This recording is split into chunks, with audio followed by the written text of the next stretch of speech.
2 dias, o Fórum da Liberdade reuniu milhares de pessoas em Porto Alegre para ampliar o debate sobre o poder das escolhas individuais. Nós estivemos lá e vamos te mostrar agora alguns destaques do evento. Eu sou Orestes de Andrade Júnior e o Poder RS está no ar.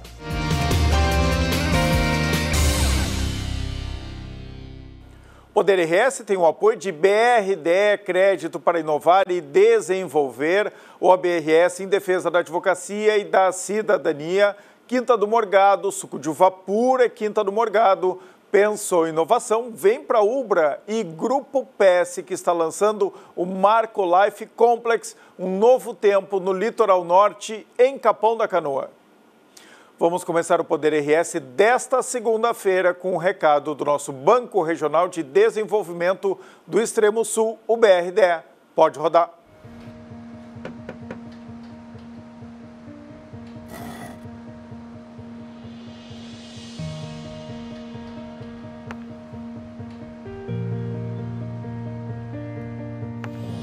É bom saber que nos momentos que mais precisamos, temos o parceiro certo. Ou mais de um parceiro, né, filhão? BRDE, o banco que está sempre um passo à frente, é o mesmo que está sempre ao seu lado. O Fórum da Liberdade 2025 bateu recorde de público com mais de 6 mil inscritos nesta edição. A presidente do Instituto de Estudos Empresariais, Paola Magnani, que organiza o fórum, destacou os diferenciais deste ano. A nossa repórter e produtora do Poder RS, Eduarda Alcaraz, ouviu ela. Olha só. Paola, como foi a organização do evento esse ano, né? A principal diretriz de vocês esse ano, qual é? Sim, o 38ª edição, ela tem como tema Coragem para Escolher. A gente quis olhar para dentro do indivíduo e ver uma coisa muito individual, muito única de cada um, que é o âmbito das escolhas, e juntar com uma virtude que a gente acha que está um pouco esquecida na sociedade nos dias de hoje, que é a coragem. Então, por isso que a gente chegou nesse tema, Coragem para Escolher, e é por isso que a gente está super feliz de poder se comunicar com as pessoas e as pessoas poderem enxergar a relação no tema com as suas vidas e fazerem boas escolhas para impactar a sociedade. E como é que foi a procura das pessoas por esse evento esse ano? Foi recorde de público? Sim, estamos muito felizes que a gente atingiu o recorde de mais de 6.700 inscritos. Para nós isso é um motivo de honra. Então o nosso time, a diretoria, todos os envolvidos, a gente trabalhou arduamente para conseguir esse recorde. E acho que isso demonstra e chancela o sucesso que é o evento. E risco dizer que ele deveria de acontecer até mais vezes no ano, mas a gente está muito feliz com esse recorde. Daqui a pouco a gente pode fazer versões pockets ao longo do ano, né, e criando ali um teaser para o que está por vir no ano que vem. E qual é a expectativa de vocês a partir de agora? O IE tem novos projetos, outros projetos para também continuar estimulando esse pensamento? O IE ele completou 40 anos de existência, agora em dezembro, e o fórum ele tem 38. A gente tem os princípios muito bem definidos, muito solidificados, e a ideia é que vão se surgindo projetos que se comuniquem com esses princípios. Então a razão de existência do IEE é exatamente formar jovens lideranças que impactem uma sociedade mais livre. E o fórum é disseminar essas ideias. Então tudo que se comunica com esses dois propósitos, a gente está sempre buscando. Como é que é para ti estar na frente do IE hoje? Olha, é uma honra, é um belíssimo desafio. Eu acho que eu estou em formação, né? A gente diz que o cargo de presidência e de diretoria é também uma etapa de formação. E eu me sinto muito honrada de estar aqui presidindo, poder estar entregando esse evento para os associados, para a sociedade. Fico muito feliz mesmo. E agora, para finalizar, como jovem líder e formando jovens líderes, o que tu acha que é preciso para navegar e realmente controlar a si próprio diante da política que nós vemos hoje? Sim, acho que o primeiro fator e o mais determinante, a gente tem que ter muito bem definido os princípios de cada um. Então nós somos pessoas que têm uma linha condutora muito bem definida. A gente defende um Estado mínimo, a liberdade acima de tudo, a liberdade de expressão, as liberdades individuais, uma economia aberta, a busca pela felicidade de cada um. Quando a gente solidifica bem esses princípios, a tarefa ela fica mais fácil, porque a gente olha para dentro, se questiona, né? O que faz sentido, não faz, se comunica com o que eu quero, e assim a gente consegue traçar uma rota adequada.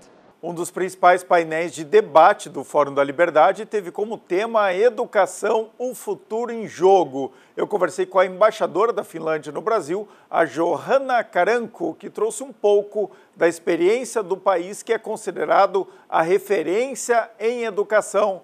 Pode rodar. Eu vou falar agora com a embaixadora da Finlândia aqui no Brasil, a Johanna Karanko. Ela fez uma palestra que participou de um painel no Fórum da Liberdade nesta quinta-feira e a gente sempre fala que a Finlândia é um modelo, né, de educação, né, de boas práticas na educação para o mundo inteiro, especialmente aqui no Brasil. O que tem de diferente lá na Finlândia?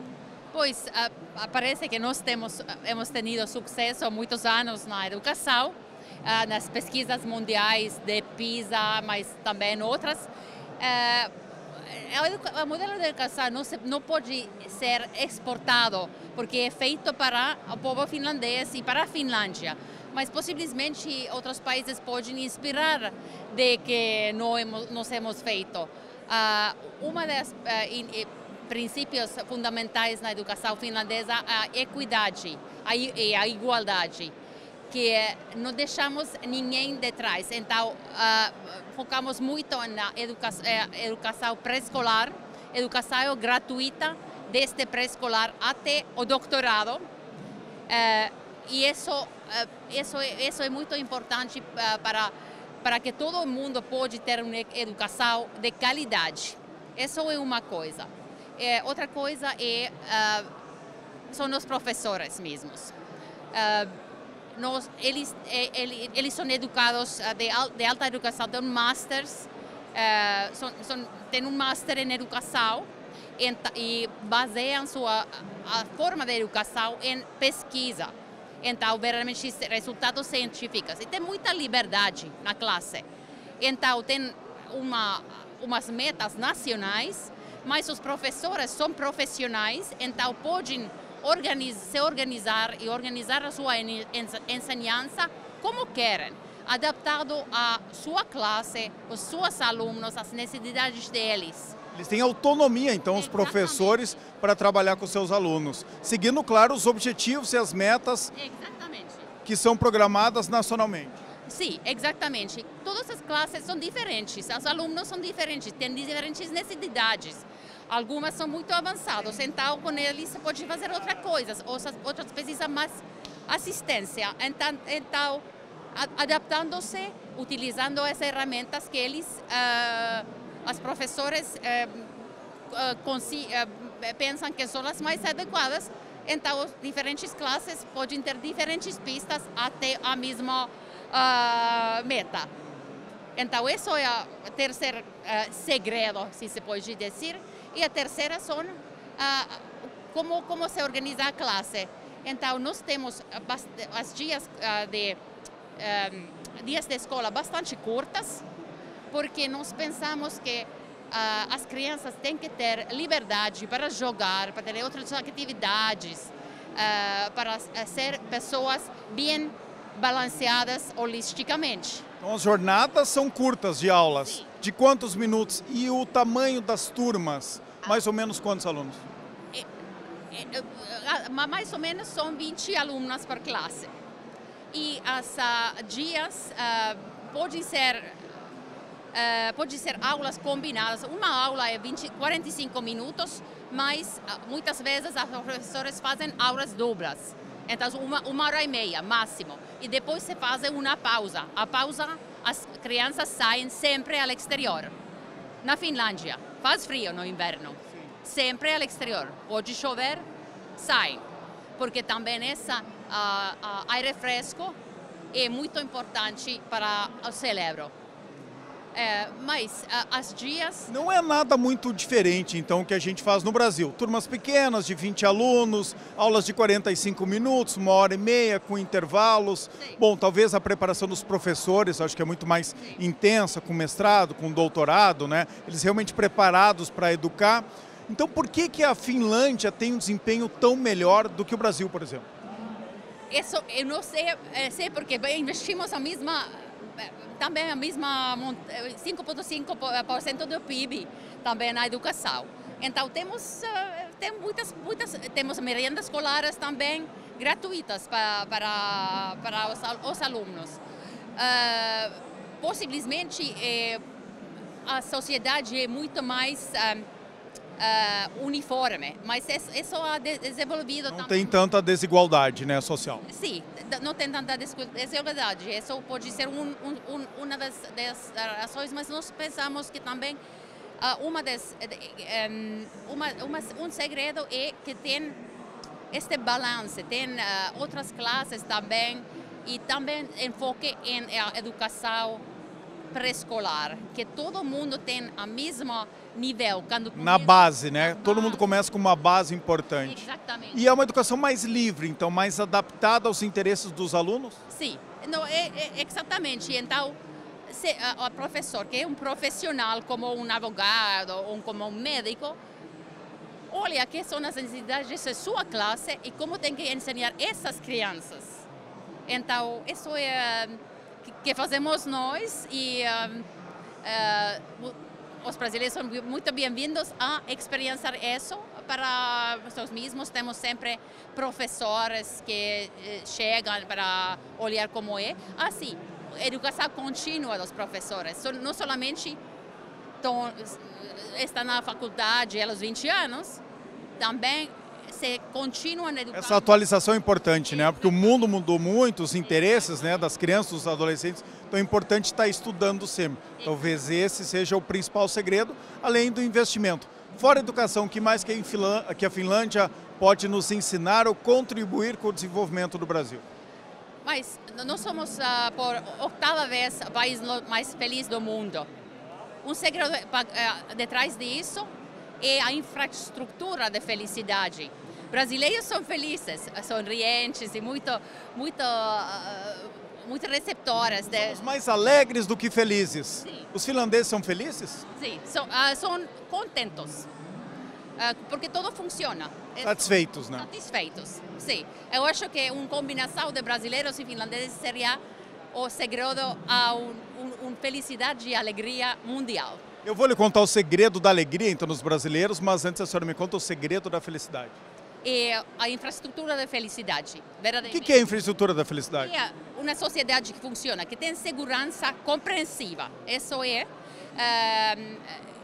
instituições confiáveis que você pode... e também uma coisa, nós somos felizes a pagar impostos. Porque tem retorno. Exatamente. Eu estou ficando cada vez mais triste aqui agora, porque eu estou comparando com o que a gente tem no Brasil e a gente não é feliz em pagar imposto, que a gente não tem retorno, a gente não tem infraestrutura de segurança, de saúde, de educação. Estou ficando depressivo. Mas nós estamos aqui no Brasil para formar parcerias entre empresas finlandesas, entre outras universidades brasileiras, para uma ganha-ganha para a Finlândia e o Brasil. Perfeito, obrigado. Muito obrigada. Embaixadora da Finlândia aqui no Brasil, participando do nosso Fórum da Liberdade aqui em Porto Alegre. A Eduarda Alcaraz também conversou com o economista, diplomata e cientista político Marcos Troirro. Em sua palestra Tabuleiro Global, Rupturas e Caminhos Possíveis, ele tratou dos fenômenos geopolíticos que vivemos hoje. Então, perguntamos o que nós devemos fazer para atravessar esse momento. Confira. O tema deste ano do Fórum da Liberdade é a coragem para escolher. E eu vi que o senhor falou muito sobre os fenômenos microgeopolíticos. Como que a pessoa física pode desenvolver a liberdade para escolher diante destes fenômenos? Levar em consideração que existem novos centros de poder e influência no mundo. A política externa dos Estados Unidos, a política comercial dos Estados Unidos cria oportunidades para outros atores.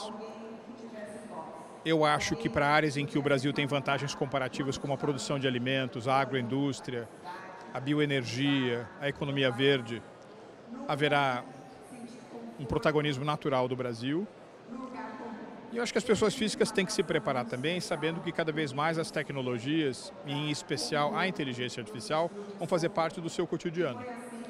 Então, se você está se preparando para uma profissão do futuro, biologia, jornalismo, sociologia, engenharia, tudo isso vai ser muito parametrizado por novas tecnologias de inteligência artificial.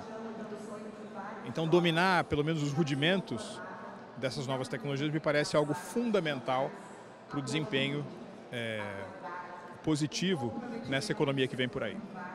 E a nível nacional, de federação, de união, o nosso país está aberto à negociação com outros países? Como é que o senhor vê isso? Sim, eu acho que o Brasil vai acabar aumentando o percentual de comércio exterior como fatia do seu PIB, porque muitos países vão retaliar os Estados Unidos em áreas em que o Brasil tem grandes diferenciais, como é o caso da produção de comida, como é o caso da produção de energia limpa. Então, no limite, apesar de você ver uma situação bastante complexa, ela cria sim boas chances para o Brasil. E o que você acha que é a palavra final para coragem no país que nós vivemos hoje? Estratégia. Vamos ouvir agora o recado do nosso comentarista de inovação, Rafael Weiberg. Olá, Rafa. Olá, amigos do programa Poder RS. Vou começar hoje com uma pergunta. Orestes, você se considera um cara criativo?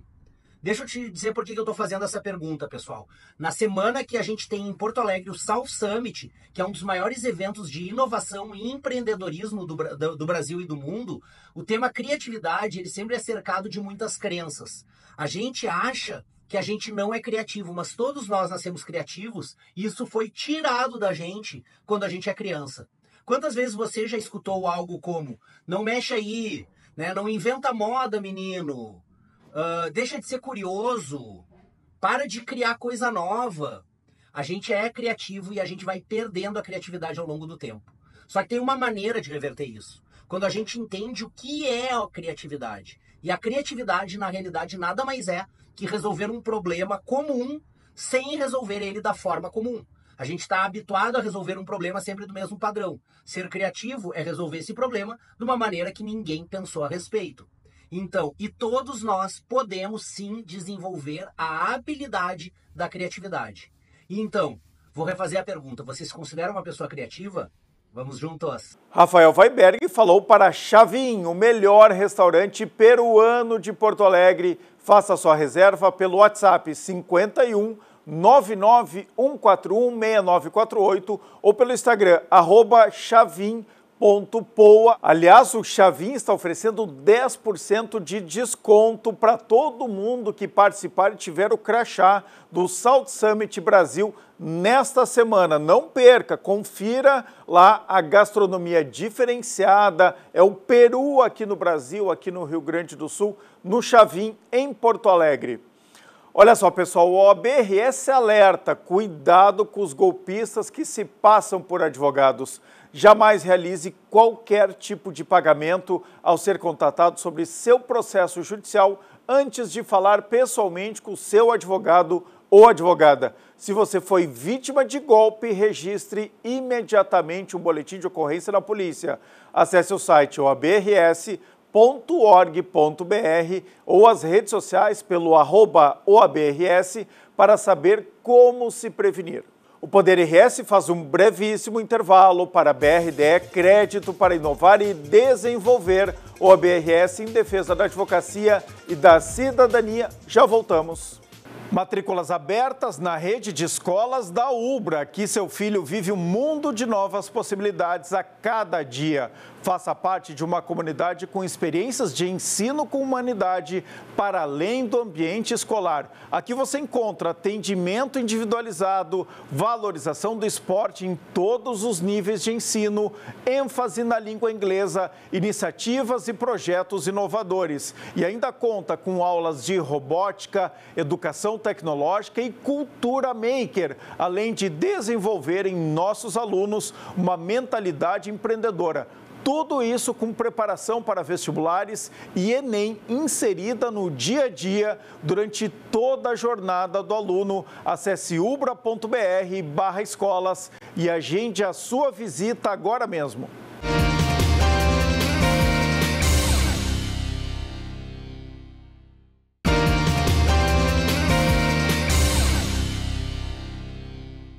Poder RS está de volta para a BRDE Crédito para Inovar e Desenvolver. Seria impossível falar em Fórum da Liberdade deste ano sem abordar as consequências da enchente de maio do ano passado. A Eduardo Alcaraz acompanhou o painel que tratou sobre as experiências vividas em momentos de crise, com a participação do Thiago Kaplan, CFO da Alfajores Odara, e do Pedro Valério, CEO do Instituto Caldeira. A conversa foi promovida pelo advogado Rafael Pandolfo, responsável pelo programa Resgate RS, que contribuiu para dar apoio aos empresários afetados pela enchente. Olha só. Thiago, como é que a enchente afetou a fábrica da Alfajores Odara? A enchente, ela afetou em cheio, né? Nossa fábrica ficou com 2,30 metros de água, isso que ela já era 1 metro acima do nível da rua. Então é no Sarandino, um dos bairros mais populosos de Porto Alegre. Não afetou só a Odara, mas toda a comunidade, todas as pessoas. Então foi um momento muito difícil para a gente, mas também de muita superação. Então eu acho que afetou em cheio, assim. Quantos funcionários vocês tinham na época? Nós tínhamos 60 funcionários, cerca de 60 funcionários que foram mantidos a muito custo, né? A gente fez várias ações para manter os funcionários, mas foi algo que a gente no dia a dia tinha que pensar como fazer. Então a gente ficou por quase 20 dias sem poder entrar na fábrica. Então ficar olhando de longe também era super difícil nesse momento. Vocês tiveram uma sacada, digamos assim, lá no início de fazer uma venda ao público direto, né? Pessoas físicas, que não é o habitual, digamos assim, da fábrica. Como foi essa tomada de decisão e que resultados ela trouxe para vocês? A gente acabou tendo muita exposição da mídia. Com a exposição da mídia sobre o evento fortuito, a gente acabou pensando como que a gente pode fazer com pagar os salários ou pagar as contas que não paravam durante a enchente, mas sem poder produzir. Então o que a gente levantou foi uma pré-venda e um financiamento coletivo. A pré-venda, basicamente, ela vendia nossos produtos com promessa de entrega em agosto. E o financiamento coletivo vendia experiências da Odara para o público, para os CPFs, né? Para os nossos clientes que gostam da nossa marca, gostam dos nossos alfajores. E foi um sucesso, a gente nem sabia o quanto isso podia atingir, mas a gente conseguiu vender mais de quase R$800 mil em alfajores, o que salvou aí 2, 3 folhas de pagamento e fez com que a gente pudesse sobreviver também a esse momento tão difícil. Qual foi o prejuízo de vocês por causa da enchente? O prejuízo estimado ele é parte de 3 milhões entre matérias-primas e máquinas. E como é que foi para conseguir o auxílio do governo? Tanto do governo estadual como do federal? Foi difícil, não foi? Demorou? Qual o teu parecer? A gente entrou em algumas linhas do governo federal e principalmente do BNDES e conseguiu, né? Teve muitas empresas que não conseguiram, mas a gente conseguiu. A gente estava na área da mancha, estava muito bem organizado com os dados financeiros, né? Então isso é muito importante para as empresas, estar organizados, que não é fácil. Mas a gente conseguiu. O que aconteceu é que demorou para chegar. Então, se não fosse essa ajuda da comunidade e a nossa organização, a ajuda dos nossos fornecedores, talvez a gente não teria conseguido esperar até chegar o recurso, mas o recurso chegou. E hoje a gente aproveita dele para fazer novos projetos e consegue olhar para frente, né? A nossa fase de olhar para a enchente ela já passou e hoje a gente consegue parar no lugar e olhar para frente. Então é isso que a gente tem tentado fazer. E sobre esse olhar para frente, o que deu para aprender com toda essa experiência e como que vocês vão reformular o negócio ou o que vocês viram que pode ser feito diferente para, se acontecer outra catástrofe, não só climática, mas qualquer outra, vocês tenham condições de se renovar e continuar crescendo? É uma pergunta bem difícil, porque a gente tenta estar preparado para tudo, né? E a gente nunca está preparado para tudo. Então, o que a gente tenta como empresa e como grupo, a gente tenta realmente nos preparar para o amanhã, inovar, tentar entender aonde a gente está, né? Que eu acho que Porto Alegre ainda pode sofrer com isso e cobrar muito do setor público, né? A gente costuma ali na região que a gente está, a gente costuma ver se as obras estão acontecendo que prometeram que ia acontecer, então a gente gosta de estar preparado como empresa, mas está cobrando também o setor público para que não volte a acontecer, pelo menos esse tipo de catástrofe. Pedro, tu comentou ali no painel que a enchente trouxe uma perspectiva global para um problema já antigo ali do 4º Distrito. Como que vocês conseguiram transformar essa atenção em ação, em apoio externo? Eu acho que o que a gente tem comentado é que o 4º Distrito e Porto Alegre já enfrentava alguns desafios de infraestrutura, dentre eles o próprio sistema de drenagem, né? Quando acontece uma situação muito relevante como foi a catástrofe do ano passado, a gente tem a atenção. E hoje a atenção ela é muito relevante. Acho que o papel do Caldeira desde o início foi tentar remobilizar a comunidade, engajar ela numa visão de futuro, como a gente brinca, positiva e propositiva, e fazer uso efetivamente dessa janela para dialogar e criar uma interface com atores internacionais e nacionais. Muita gente se sensibilizou com a situação e entendeu que o que Porto Alegre e Rio Grande do Sul viveu no ano passado não é singular. Isso vai acontecer e tem acontecido em muitas outras regiões do mundo. Então como é que a gente faz dessa situação uma espécie de laboratório, ou seja, a gente aprendeu muito na dor, os desafios que a cidade vai enfrentar nos próximos anos e a partir disso sensibilizar e cativar novos parceiros, investidores, financiamento, fundos para aporte de recursos aqui e a reconstrução, talvez 2.0 dessa cidade que a gente tanto gosta e do estado que a gente escolheu para viver, que é o Rio Grande do Sul, né? O Caldeira é um grande hub, né, que une empresas, startups, pessoas, é uma comunidade lá dentro. Como foi para essas empresas, para esses funcionários, essas pessoas verem ali, voltarem depois da enchente? Alguns retomaram, não retomaram? Como é que foi a situação logo após? Eu acho que de uma maneira geral o sentimento é muito dúbio, óbvio, é de muita tristeza, é muita dor, né? Empreendedores que perdem infraestrutura, que perdem documentos, né? É um sentimento de dor. O que a gente percebeu nitidamente foi uma lente, talvez, de remobilização e de compreensão do que a gente chama de conceito de um hub antifrágil, né? Um hub que, para além de ser resiliente, se torna a melhor crise após crise. Então o Caldeira enfrentou alguns anos a pandemia, agora enfrentou a enchente e o que a gente tem visto, na verdade, desde o dia 1 da enchente é um alto engajamento da comunidade, né? Hoje a gente basicamente tem 0% de vacância, ou seja, não tem espaço lá dentro, a gente está com 20 empresas já em lista de espera e trabalhando na ampliação justamente para o outro lado da rua, com mais 33 mil metros quadrados que a gente tem, nessa visão de a gente só não vai sair da região como pretende construir ali um distrito de inovação.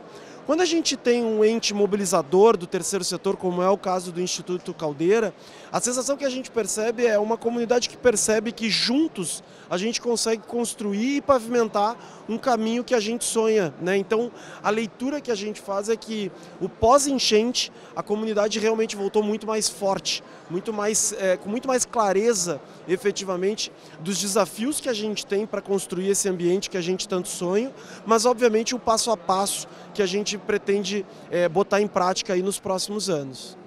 E aproveitando esse gancho, tu falou muito sobre a organização da sociedade civil, né? Essa mobilização. Tu acha que agora a gente vai conseguir manter essa estrutura que se criou pós-enchente?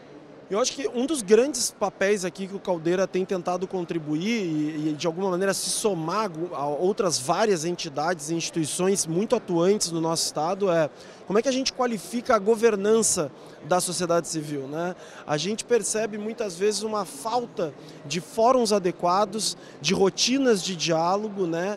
E um desafio muito grande da gente colocar na mesma sala poder público, academia, iniciativa privada, empreendedores como um todo, para a partir disso destacar a lista dos nossos desafios, a lista das prioridades dos nossos desafios e literalmente quem é responsável pelo quê.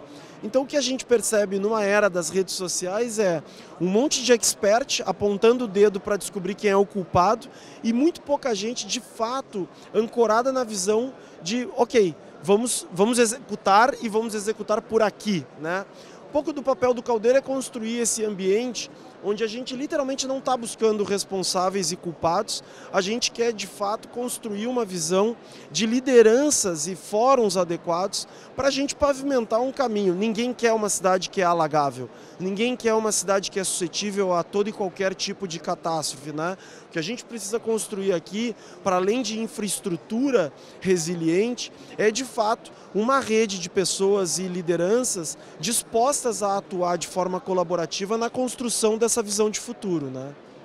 Doutor Pandolfo, como é que foi lá no período da enchente, né, em maio de 2024, elaborar e implementar o Resgate CRS?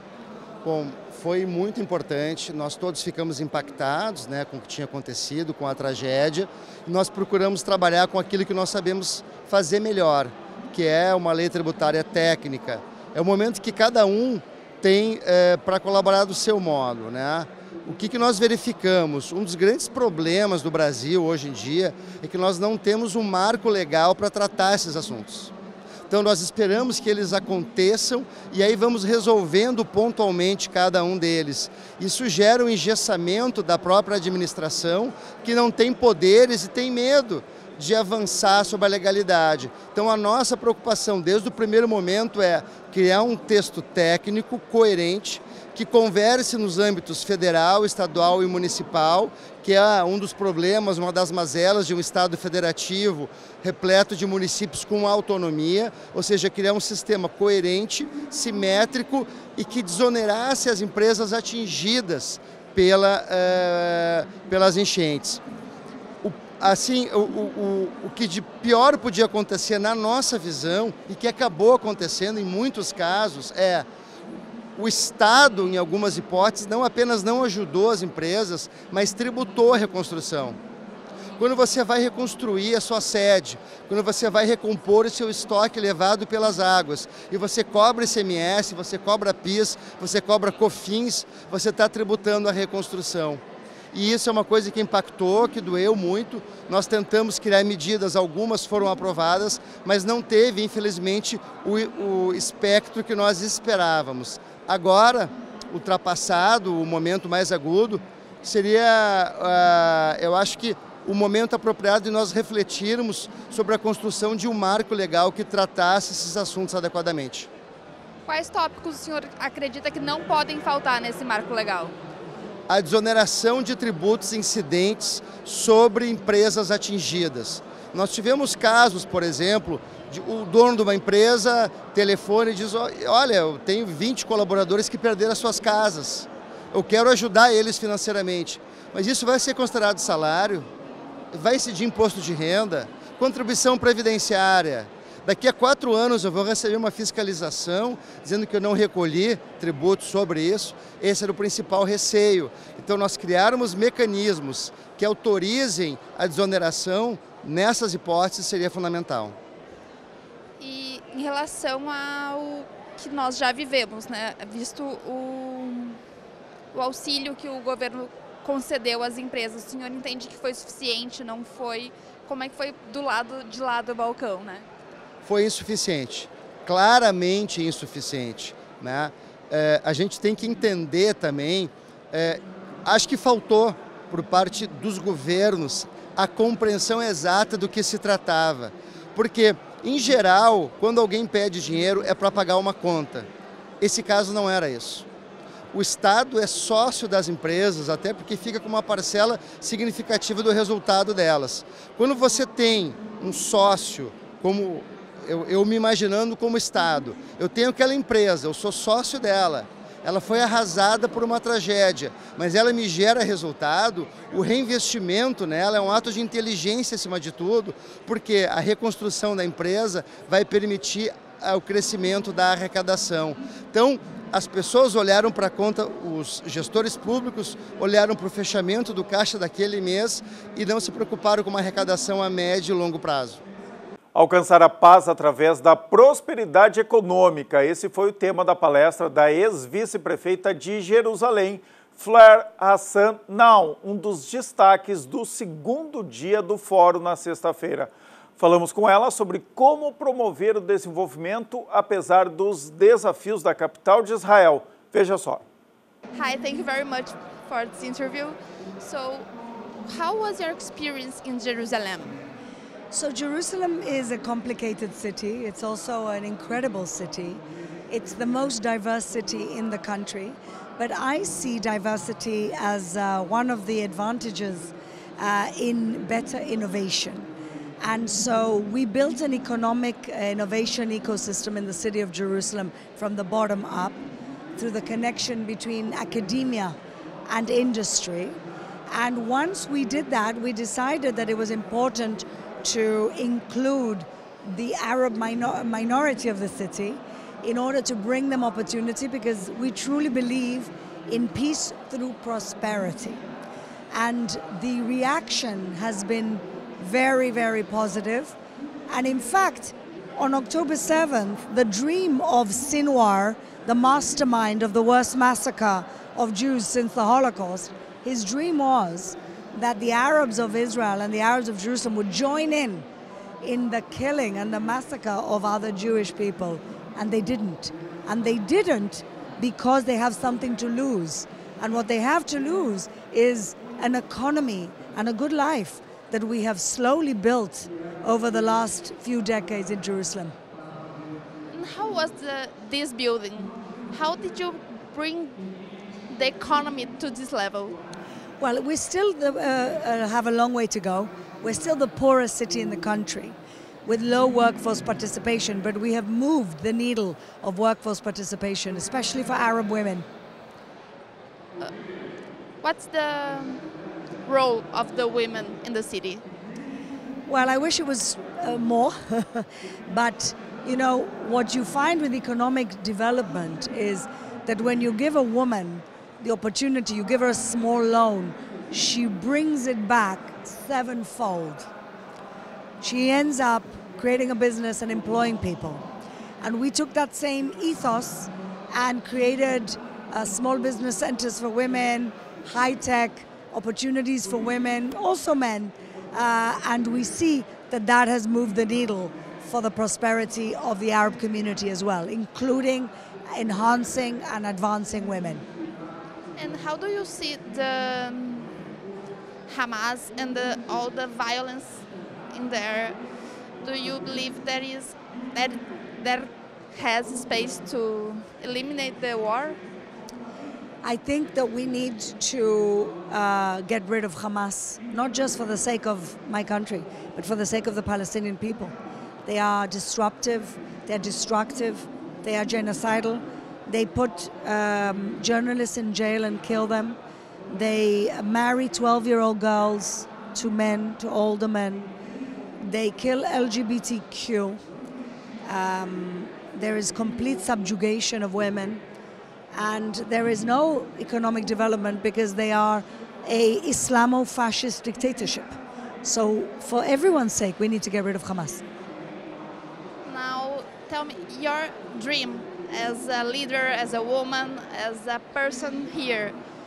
What is for you the courage to choose? The courage to choose is to choose life and not death. To choose prosperity and not destruction.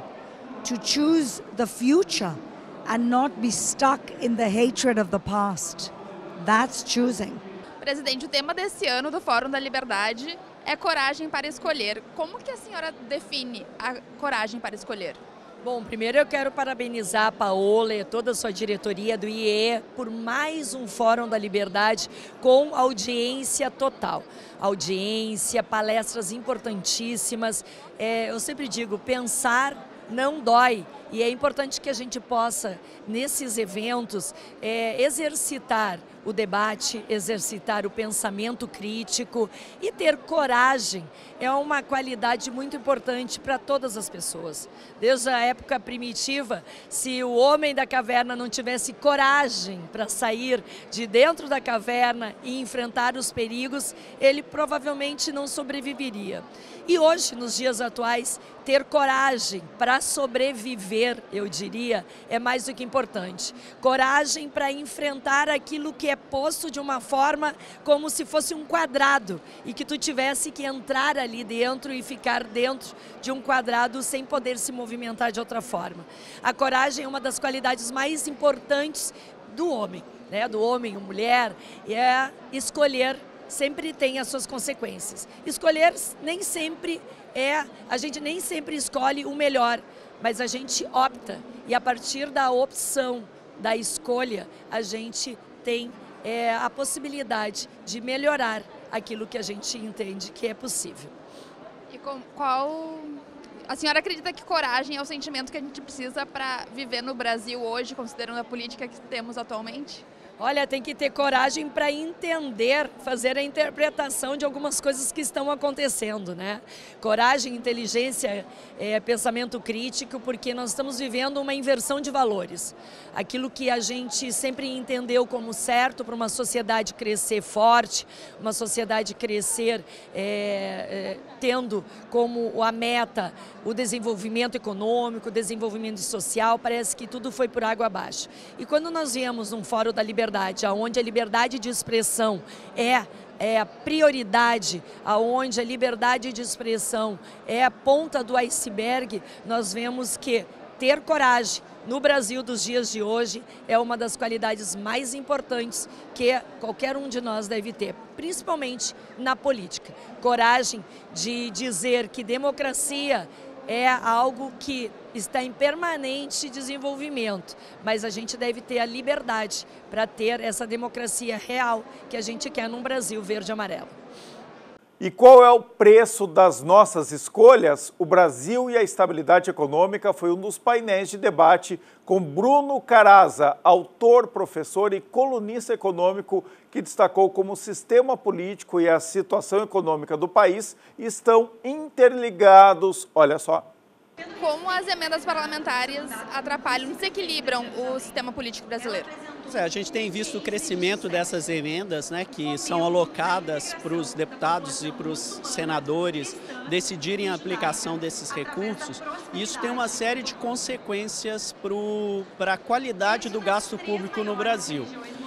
Primeiro porque, de um lado, os deputados e senadores acabam aplicando esses recursos sem levar em consideração as prioridades de cada um dos locais, mas sim levando em consideração simplesmente o retorno eleitoral que aquele gasto tem. Então a qualidade do gasto fica prejudicada, porque acaba sendo um gasto sem planejamento. Às vezes uma região recebe muitos recursos, outra região não recebe recurso nenhum. Então a qualidade do gasto, a ação do Estado fica prejudicada. E ainda tem um efeito colateral negativo também, que na medida em que esses recursos estão sendo alocados para os deputados e para os senadores, isso acaba desequilibrando o jogo eleitoral, porque eles acabam contemplando aí aquele eleitorado, então a chance deles serem reeleitos fica muito maior do que os outros candidatos que não têm acesso a esse recurso. Então tem um efeito fiscal, tem um efeito de qualidade do gasto público e também tem um efeito de desequilibrar o jogo eleitoral no Brasil. E essa falta de oxigenação no Congresso, causado em parte por causa dessas emendas, prejudica o nosso país na questão de desenvolvimento econômico? Sim, a gente acaba tendo uma menor alternância de poder no Brasil, o que, a meu ver, é negativo. A gente precisa ter uma oxigenação nos quadros políticos e isso acaba sendo prejudicado porque, não só pelo efeito das emendas, mas também pelo grande volume dos fundos, do fundão eleitoral e do fundo partidário. Então, um candidato, por mais bem preparado que ele seja, por melhores as suas ideias, suas propostas, muitas vezes ele não consegue ter chance de se eleger porque ele concorre com um parlamentar que já tem acesso a milhões do fundão eleitoral e a alguns outros milhões das emendas parlamentares. Então o jogo, a disputa eleitoral no Brasil acaba sendo prejudicada.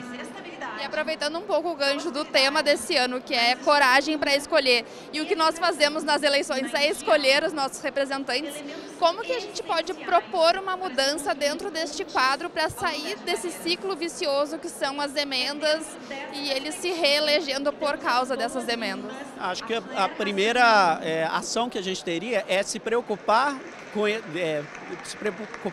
com esse problema, não só no ano eleitoral, porque quando chega no ano eleitoral essas coisas já estão dadas. Então a sociedade precisa estar mais atenta, acompanhar mais de perto essa questão e pressionar por mudanças para que inclusive esses gastos das emendas parlamentares sejam feitas de acordo com a prioridade daquela região e não de acordo com o benefício eleitoral que aquilo vai trazer para o parlamentar. O Fórum da Liberdade também contou com o espaço da Livraria Santos, referência entre editoras e livrarias do nosso estado. O Jonatas Santos, dono da livraria, contou sobre essa parceria de sucesso. Confere agora. Livraria Santos, mais uma vez presente nos grandes eventos do Rio Grande do Sul. Jonatas, qual é a edição que tu está presente aqui no Fórum da Liberdade? Essa é a 38ª edição. A gente já está segundo ano que a gente está participando aqui com o stand. A estreia foi o ano passado então e agora está o segundo. Por que voltou? Foi bom ano passado?